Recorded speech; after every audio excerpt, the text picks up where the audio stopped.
नमस्कार, मैं हूँ शालिनी और आप देख रहे हैं BBN भव्य भारत न्यूज। चलिए शुरू करते हैं आज की मुख्य खबरें। बाल ठाकरे ने अमित शाह को दिलवाई थी जमानत। नरेंद्र मोदी भी गए थे मातोश्री मदद मांगने। संजय राउत ने किताब में किया दावा।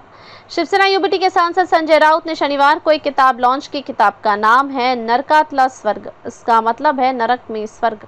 इस किताब में कई दावे किए गए हैं। एक दावा है कि बाल ठाकरे ने अमित शाह की मदद की थी। किताब के अनुसार अमित शाह गुजरात के एमएलए थे। उन पर एक एनकाउंटर का केस चल रहा था। बाल ठाकरे ने जज और सीबीआई अफसर से बात करके उनकी जमानत करवाने में मदद की थी। किताब में यह भी लिखा है कि शरद पवार यूपीए सरकार में मंत्री थे, तब उन्होंने नरेंद्र मोदी को गिरफ्तार करने का विरोध किया था। उस समय नरेंद्र मोदी गुजरात के मुख्यमंत्री थे। यह बात 2002 के गोधरा दंगों के बाद की है।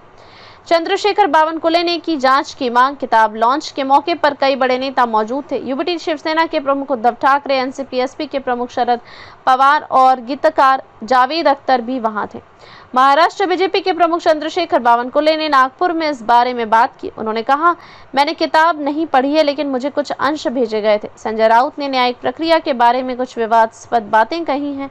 यह बहुत गंभीर मामला है और इसकी जांच होनी चाहिए। चंद्रशेखर बावनकुले ने आगे कहा कि मोदी जी को गोधरा मामले में एससी से क्लीन चिट मिल गई थी और अमित शाह की गिरफ्तारी राजनीतिक थी। संजय राउत नैतिक रूप से दिवालिया हैं और यह सब राजनीतिक फायदे के लिए कर रहे हैं। उद्धव ठाकरे बोले, मुझे याद नहीं। उद्धव ठाकरे ने लोगों को संबोधित करते हुए कहा, अगर मुझसे पूछा जाए कि क्या अमित शाह हमारे घर मदद मांगने आए थे, तो मैं कहूंगा मुझे याद नहीं, क्योंकि जो भी भलाई की जाती है उसके बारे में बात नहीं करनी चाहिए। उद्धव ठाकरे ने केंद्र सरकार पर एजेंसियों का गलत इस्तेमाल करने का आरोप लगाया। उन्होंने कहा कि सरकार विपक्ष के नेताओं को परेशान कर रही है। उन्होंने अनिल देशमुख, अरविंद केजरीवाल और हेमंत सोरेन की गिरफ्तारी का उदाहरण दिया।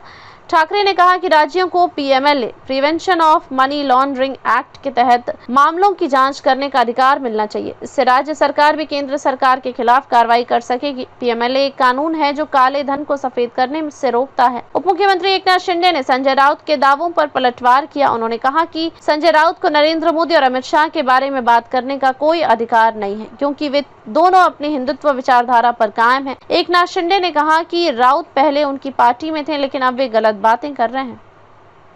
तो अभी तक के लिए इतना ही। मैं शालिनी आपसे विदा लेती हूँ। अगली खबर में फिर मुलाकात होगी एक और खास खबर के साथ। तब तक के लिए बने रहिए BBN भव्य भारत न्यूज के साथ। नमस्कार।